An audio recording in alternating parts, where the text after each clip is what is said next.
All right, so I've been able to catch up with Mr. Bobby Meyerhoff. Bobby, thanks for taking a minute here. No problem. So first of all, how was your day today here? Yeah, it was good. Yeah? That's it? That's all I get? You're a killer interview, Yeah, man. I know. I brought Fortuna. She did the intermediate. So is that her first run since Carolina?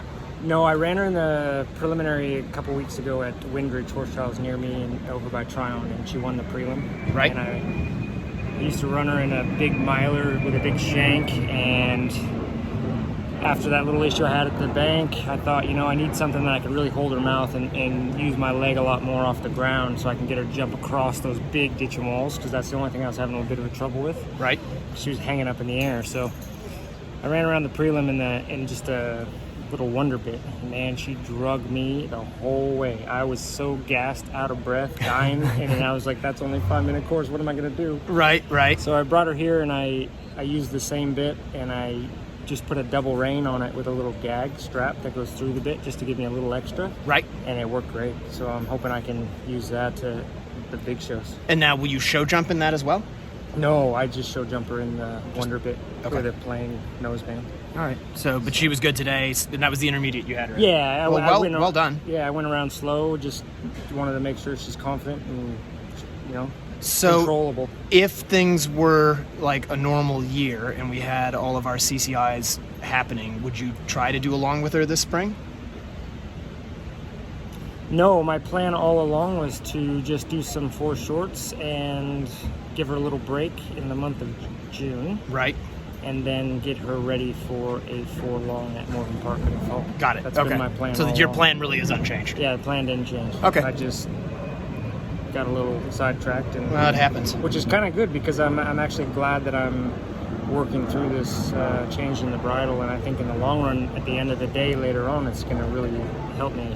Well, she looked really good. I watched your dressage warm up because I was riding around the same time as you, and she looked great. Yeah, she looked well. She's going actually better than she was before, so Yeah, I'm actually really thrilled about that. That's good to see. So now, one of the things that I wanted to talk to you about are these saddles that you've been riding in. So I heard rumor earlier this year that you've been riding in a jockey saddle, and that it was because you hadn't. Well, tell me why. I'm not even going to tell you why. So why are you riding in a jockey saddle? Yeah, that's a little bit freaking nuts. It's crazy, I know. So a few years ago, I was at one of my friends' places down in Voss, North Carolina, Leslie Baldwin, and I saw the saddle and I went, wow, look at this thing. This is incredible. I would like to one day see if I could ride around in this thing cross country at the Gallop. And she thought I was nuts. She said, go ahead and take it. And so it sat in my tack room for at least 2 years. And then leading up to the 4 long last fall for Tryon, my Fortuna, she was a bit sore in the back. And I said, I'm a big guy. My saddles are very big. Right. Big seat. Yep. Her back is so tiny. And I said, I'm going to put that jockey saddle on and see what it does. And freakishly enough, in a week's time, her back was an 1/8 the amount sore. Right. So I just kept riding her in it, and I took it to Tryon, and I did the dressage and show jumping, and the girls, they were kind of freaking out. I wanted to try it cross country, but nobody thought I would be able to stay They wouldn't on. let you? Yeah, they were like, you need to use a normal saddle cross country so you don't fall off. And then, so I did that, and she was still so happy. And then in the spring, I started out with it, and then I always run her in a soft intermediate first run out. So I did it there, and then I took it to Carolina, and I did actually 3 horses at Carolina in it just to really get used to it for myself. And I've been riding her in it every time. And at home, anytime anybody sits on her to take her for a hack or anything, she goes in that saddle. That's amazing. Let's take a look at it real quick.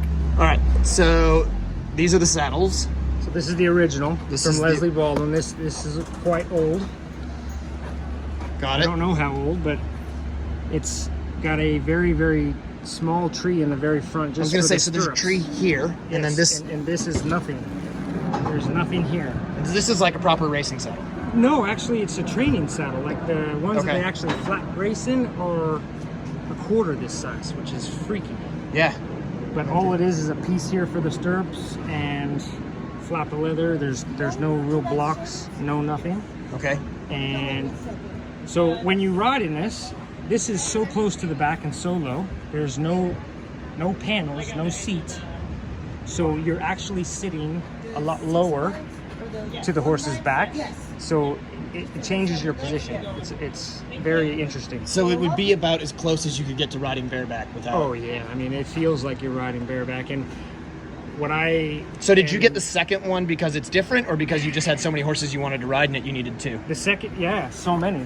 The second one I got just to have another one, so that when one was at a show and there was another one that you can use. And now this one I got this winter at the Tack Shack in Ocala. Right. They make these and sell them. So it's just the same. It's exactly the same deal. thing. Yeah. Okay, well I think you're crazy. Yeah. But if it works, good on you. And it's probably going to affect your ability to get a saddle sponsor at this point. Well, I'm sponsored by Antares. Perfect. All right. And they haven't said anything. That's good. This is going to go out. You want me not to put this out here? Hey, it is what it is. I mean, I love my Antares saddles, but this is a bit out there. I get it, but I can feel the vertebrae of the horse's back moving under this part. Right. And if you have a tree all the way through, it's fixed. So those vertebrae are moving against a fixed tree. Right. So I wonder, do you think there's something where you could do where you could get, like, would it be easier if you had like a proper flap? I think like you could make a normal saddle without the seat. Without a full tree. I don't know. I'm not a saddle maker, but maybe you should be. Well, I don't know. I mean, I just Ronald know what I Zabala like. came up with his saddles. That's true. I remember that. Maybe you could get with Antares and come up with something like this. Maybe. So my next question, which is super important, is: do you recommend this to sort of new riders, kids, adult amateurs who are looking for something different to do? Is this something you'd send one of your students out with? I've had a couple of my students ride in it at home, and they're like, "Oh wow." It's actually really tricky because there is only one place you can be to maintain your balance in your position. Right. Because if you move at all, you feel like you're going to fall off. Right. So it actually narrows everything down to a very specific place, and there's only one spot you can be because there's just nothing there around to hold you, balance you, nothing. And I noticed a big part in the jumping for me, even show jumping in them, on the landing and on the backside. If I'm not perfect, I'm going whoa off to the side or whoa over here, and so it's really narrowed my riding down to like being right there in the center of the horse all the time. Okay, so it sounds like basically there's some big benefits to it, but you better be able to ride pretty damn good to be able to do this. Yeah. Or it'll make you a lot better, that's for sure. Try it. Well, I'm gonna stick with my regular saddle for now. Yeah. But that is a pretty cool idea. I get it. And I'm not partial to staying in these all the time. I'm just it worked I'm for in this funny tuna. place for right now. Right. You know? And but you've been riding. I think I've seen you on all of them this weekend, isn't it? Yeah. That's pretty cool. I mean, kudos to you to figure that out. And if she's better in her back, it makes sense. Yeah. All right. Well, listen, man. I really appreciate it. I do want to have you on the show again here soon. No problem. And like get you into the studio down at Ocala the next time you're down. It'd be awesome. All right. Sounds great. All right. Good luck tomorrow show jumping. I'm going to be watching you in that saddle. All right. You too.